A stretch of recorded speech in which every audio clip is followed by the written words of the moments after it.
வாங்க உங்கள் கண்மணி எப்படி சின்ன நெல்லிக்காய் ஊறுகாய் செய்கிறதுன்னு சொல்லித்தரேன். நெல்லிக்காவை கழுவி ஒரு பேனில் போட்டு தண்ணி ஊற்றி கொஞ்சோண்டு உப்பு போட்டு வேக வைங்க. 1 மினிட் மட்டும் வேக வச்சா போதும், அதுக்கு மேலே வேக வைக்க வேண்டாம். அதுக்கப்புறம் இன்னொரு பேனில் நம்ம ஒரு 2 ஸ்பூன் வெந்தயம், 2 ஸ்பூன் கடுகு, கொஞ்சோண்டு உளுத்தம்பருப்பு, வரமிளகாய் ஒரு 4-5 போட்டு நல்லா வறுத்து எடுத்துக்கலாம். அப்படி வறுக்கும்போது நம்ம கட்டி பெருங்காயம் ஒரு 2-3 துண்டு போட்டுக்கலாம். ஒருவேளை உங்கள்கிட்ட கட்டி பெருங்காயம் இல்லைன்னா நீங்கள் பெருங்காயத்தூள் போட்டு வறுத்து எடுத்து அரைச்சி பொடி பண்ணி எடுத்து வச்சுக்கோங்க. அதுக்கப்புறம் ஒரு பேனில் ஆயில் ஊற்றுங்க. ஆயில் நல்லெண்ணெய் ஊற்றுங்க. நல்லெண்ணெய் செக்கு எண்ணெயாக இருந்தால் உடம்புக்கு ரொம்ப நல்லது.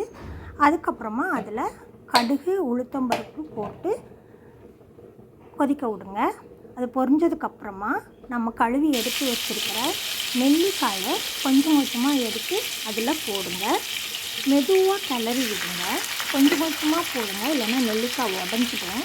வேக வைக்கிறது கம்மியாக வேக வச்சோம்னா உடையாது. நான் கொஞ்சம் அதிகமாக வேக வச்சுட்டேன், அதனால் உடஞ்சி போச்சு.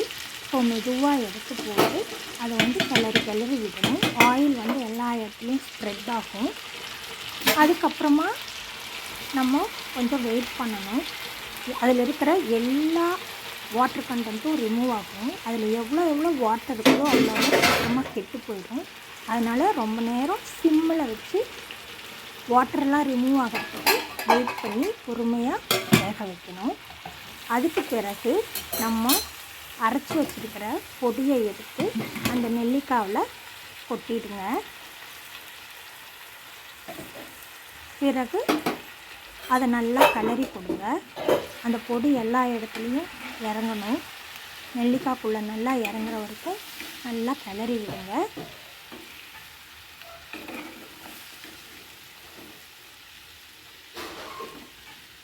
வாட்டர் கொஞ்சம் கூட இருக்கக்கூடாது, அதை நல்லா என்ஷூர் பண்ணிக்கோங்க.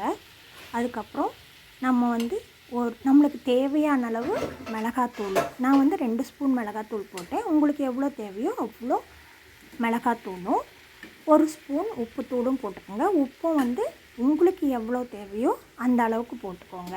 இந்த நெல்லிக்காய் ஒரு 1 kgக்கு பக்கம் இருக்கும், அதுக்கு நான் இவ்வளோ போட்டிருக்கேன். நீங்கள் எவ்வளோ நெல்லிக்காய் போடுறீங்களோ அதுக்கு தகுந்த மாதிரி மிளகாத்தூள் உப்புத்தூள்லாம் போட்டுக்கோங்க. அதுக்கப்புறம் நல்லா கிளறி விடுங்க. நான் சொன்ன மாதிரி ஆயில் மேலே மிதக்கணும், அது வரைக்கும் நல்லா கிளறி விட்டுக்கிட்டே இருங்க. சிம்மில் வச்சுக்கோங்க ஸ்டவ்வை. மூடி போட்டு மூடாதீங்க, ஏன்னா மூடி போட்டு மூடினோம்னா தண்ணி கீழே கொட்டும். அதனால் அதுக்கப்புறம் கொஞ்சோண்டு வினிகர் போட்டுக்கோங்க. இப்படி வினிகர் போட்டால் நிறைய நாள் கெட்டு போகாமல் இருக்கும். அதுவும் ஆப்ஷனல் தான், நீங்கள் விருப்பப்பட்டால் வினிகர் சேர்த்துக்கோங்க.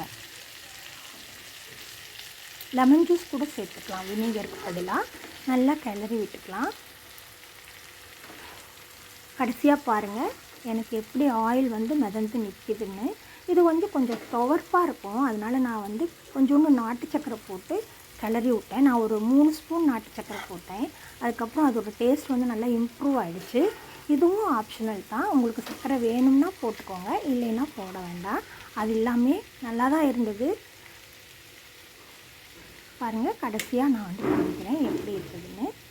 இப்போது நெல்லிக்காய் ஊறுகாய் ரெடி ஆயிடுச்சு.